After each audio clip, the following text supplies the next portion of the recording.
علیکم ورحمۃ اللہ وبرکاتہ۔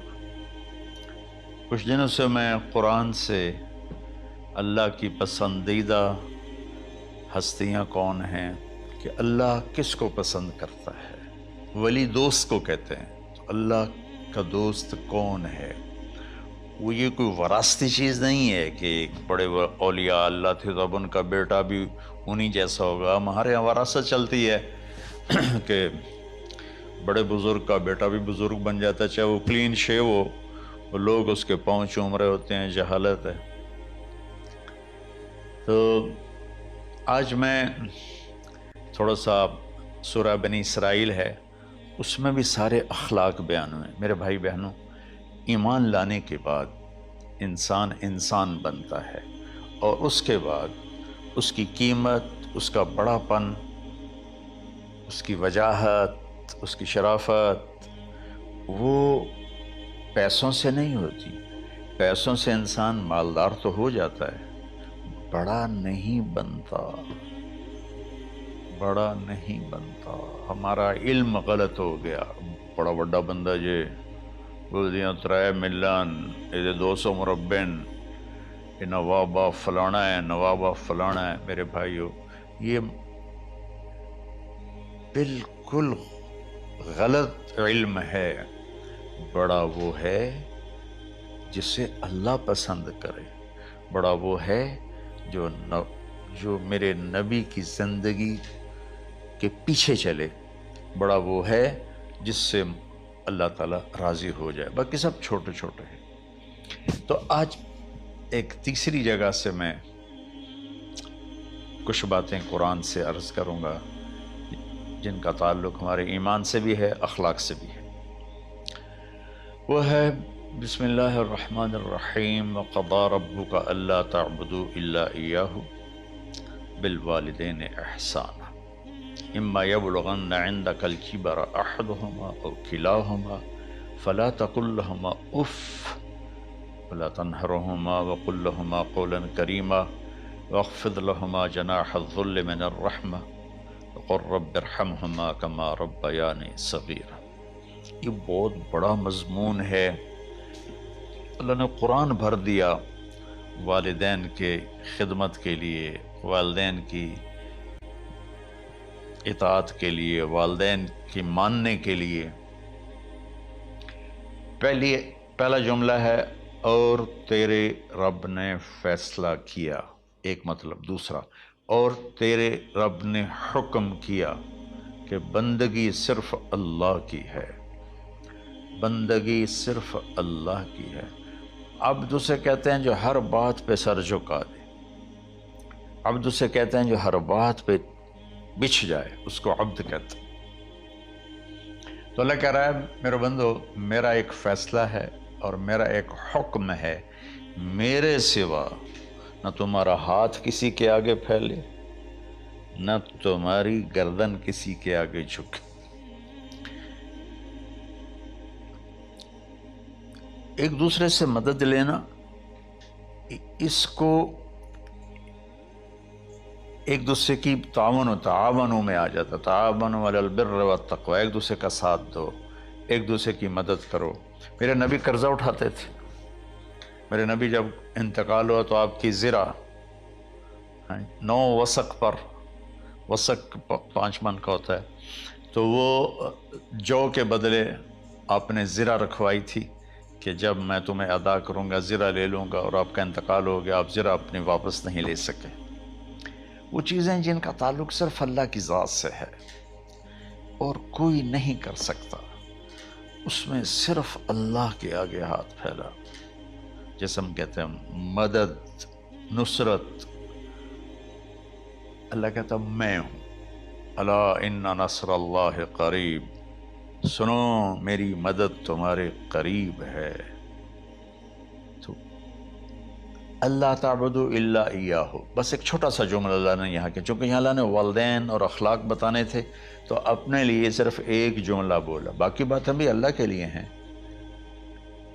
لیکن اللہ نے میری بندگی، اس بندگی سے مراد 5 وقت کی نماز نہیں ہے، حج، روزہ، زکوٰۃ نہیں ہے اس کی مراد، یہ ساری باتیں داخل ہیں۔ اور اس کے ساتھ 24 گھنٹے کی زندگی اللہ کی مرضی پر گزارو، نفع آئے تو شکر ادا کرو، نقصان ہو تو صبر کرو، برداشت کرو، پھر بھی شکر ادا کرو کہ میرا رب یہ کہہ رہا ہے کہ میں نے صرف اللہ سے تعلق جوڑنا ہے۔ اللہ کے نبی نے اپنے چچا زاد بھائی عبداللہ بن عباس سے فرمایا کہ یا غلام، اے نوجوان، اسی کا بکلمات فاحفظہ، میں تمہیں چند باتوں کی وصیت کرتا ہوں۔ کیا؟ احفظ اللہ، احفظ اللہ یحفظک اللہ، یحفظک اللہ، اللہ کے اوامر کی حفاظت کر، اللہ تیری حفاظت کرے گا۔ احفظ اللہ تجدہ تجاہک، تو اللہ کے اوامر، اسلام، حلال حرام کی پہچان کر کے زندگی گزار تو اللہ کو ہر وقت تو اپنی مدد کے لیے تیار پائے گا۔ اور لمبی حدیث ہے، عشاء کی نماز کا وقت ہو رہا ہے، اس میں وہ جملہ جو اس میرے مضمون سے متعلق ہے، وَإِذَا سَأَلْتَ فَاسْأَلِ اللَّهِ، جب بھی مانگو اللہ سے مانگو، جب بھی مانگو اللہ سے مانگو، اللہ کے سوا کوئی دینے والا نہیں ہے، صرف اللہ ہے دینے کے لیے۔ وَإِذَا اسْتَعَنْتَ فَاسْتَعِنْ بِاللَّهِ، اور جب مدد کے لیے ہاتھ اٹھاؤ تو صرف اللہ کو پکارو، جب ضرورت حاجت کے لیے مدد کے لیے ہاتھ اٹھاؤ تو اپنے اللہ کو پکارو۔ تو یہ حدیث کی بات بھی ہے، جو قرآن کی بات بھی ہے۔ اس کے بعد آگے اللہ کہتا ہے وَبِالْوَالِدَيْنِ إِحْسَانًا، اور اپنے والدین کے ساتھ احسان کرو۔ احسان کا کیا مطلب ہے؟ اللہ آگے اسی کی تشریح کر رہا ہے۔ ویسے احسان کا مطلب عربی میں ہوتا ہے، یہ جو ہمارا اردو کا احسان ہے، میں تیرے تو احسان کیتا تو ہوں بین نالے کی کر رہے ہیں، یہ بھی مطلب ہے، لیکن احسان کا اصل مطلب ہوتا ہے، احسان حسن سے ہے، حسن، حسن سے الف، دو الف ملے اور احسان بن گیا۔ احسان کا مطلب ہوتا ہے کسی بھی کام کو جو دنیا کا ہے، دین کا ہے، اس سے انتہائی خوبصورت طریقے سے کرنا۔ جیسے کسی دلہن کا میک اپ ہوتا ہے نا، تو 5-6 گھنٹے 4 گھنٹے کے بعد وہ کہتی ہے، جو ہوتی ہے اس کا میک اپ کرنے والی، کہ جی بس یہ مکمل ہو گیا ہے اور اب اس سے آگے نہیں ہے۔ تو آخری اچھائی کی آخری انتہا پر پہنچ کے کام کرنے کو احسان کہتے ہیں۔ تو میرا اللہ کہہ رہا ہے، میرے بندو، اپنے والدین کے ساتھ وہ کرو کہ جو بھلائی کی، خدمت کی، ماننے کی آخری حد ہے۔ سبحان اللہ۔ وبالوالدین احسان، بالوالدین پہلے ہے، احسان بعد میں ہے۔ اللہ تعالیٰ نے باقی سب کو پیچھے کر کے فرمایا کہ دیکھو، خاص طور پہ ماں باپ کے ساتھ وہ رویہ کرو کہ ان کے دل سے دعائیں نکلیں۔ چند دن پہلے ایک والد یوں ہاتھ اٹھا کے کہہ رہا تھا اپنے بیٹے، اکلوتا بیٹا، میں منگنا اللہ کو لو، اللہ تینوں چاہ لوے۔ باپ بیٹے کے لیے یہ دعا مانگ رہا تھا، اور بیٹا اکیلا ہے، یہ بد دعا باپ کر رہا تھا۔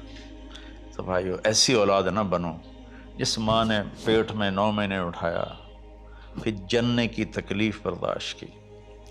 ایک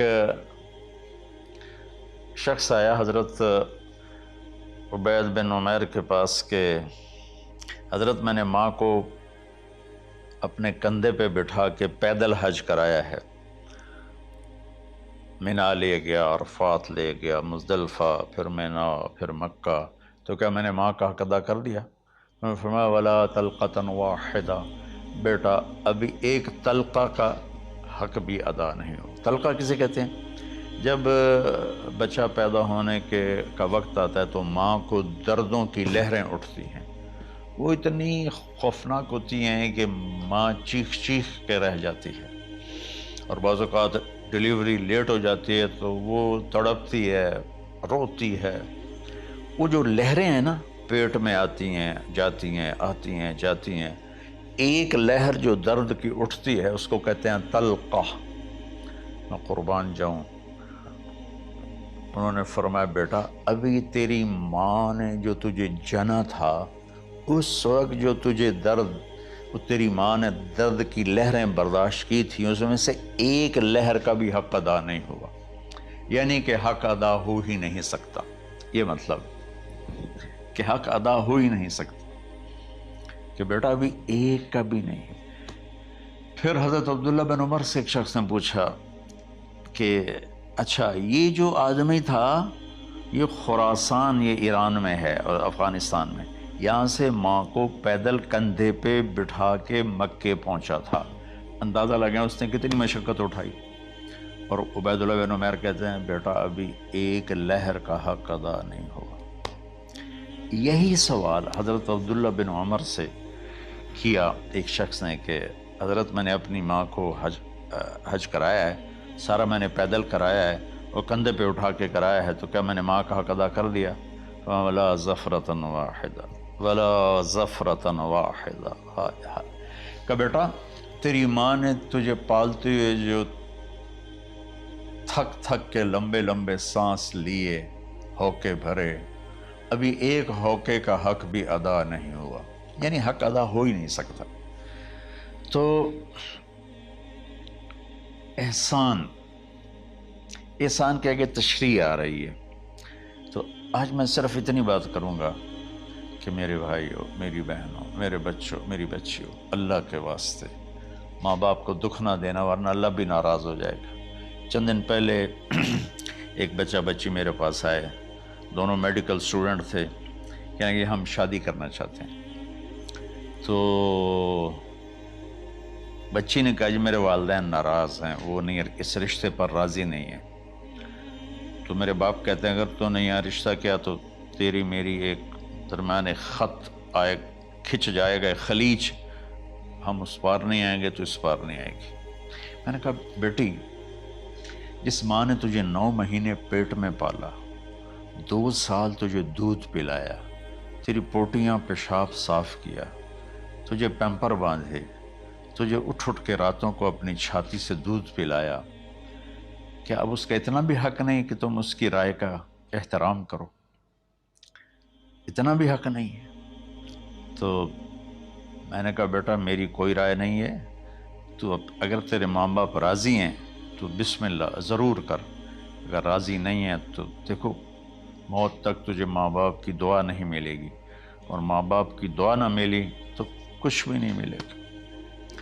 تو بھائیو دوستو، خاص طور پر آج کے کالج کے نوجوان بچے بچیاں یہ ماں باپ کے ساتھ بہت بدتمیزی کرتے ہیں، چونکہ اس میں والدین کا پہلا قصور ہے کہ انہوں نے ان کو دین نہیں سکھایا۔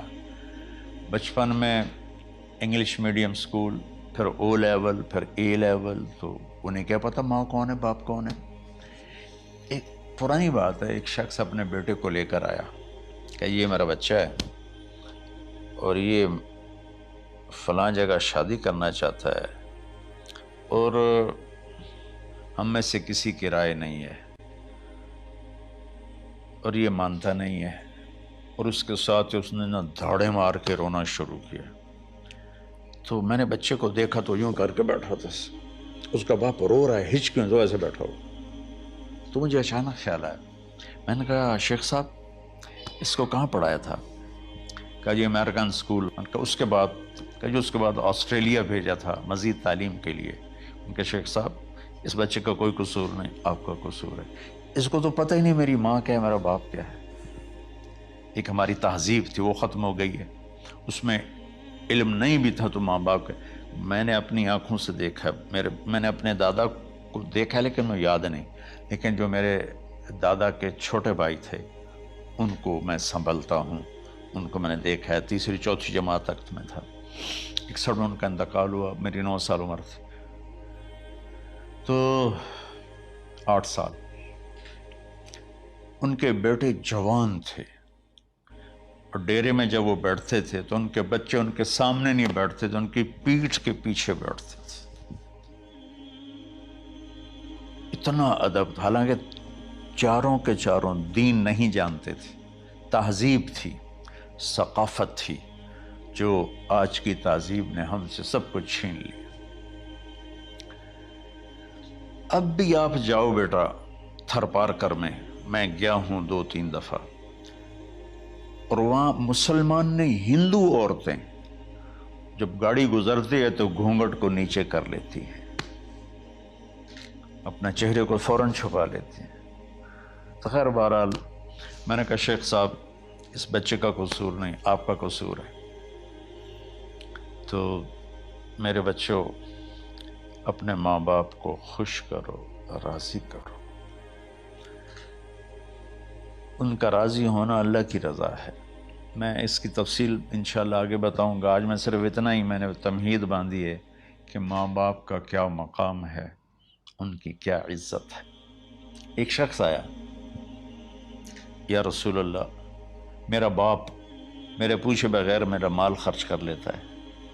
آپ نے کہا بلاؤ، چونکہ بچے کا ذاتی مال اگر ہو تو شرع کے لحاظ سے باپ پوچھ کے استعمال کرے، بغیر پوچھے استعمال نہ کرے۔ جب اسے پتہ چلا کہ میرے بیٹے نے شکایت کی ہے تو عرب کی شاعری تو مشہور تھی، انہیں دل دل میں کچھ اشعار پڑھے۔ جو آیا تو جبریل پہلے آ گئے، یا رسول اللہ اللہ تعالیٰ کہہ رہے ہیں آپ اس سے پوچھیں وہ شعر بتاؤ جو تیرے کانوں نے تو نہیں سنے، تیرے دل میں آئے تھے اور اللہ نے سن لیے۔ تو اللہ کے نبی نے فرمایا بھائی تیرا انشاءاللہ کیس سنتے ہیں، لیکن پہلے وہ شعر سناؤ جو تم نے تو نہیں کہے زبان سے پر اللہ نے سن لیے ہیں۔ تو پھر اس نے وہ اشعار پڑھے، اور اس کے آگے کیا ہوا یہ میں انشاءاللہ اگلے کلپ میں بتاؤں گا کہ باپ کا کیا مقام ہے، ماں کا کیا مقام ہے۔ السلام علیکم ورحمۃ اللہ۔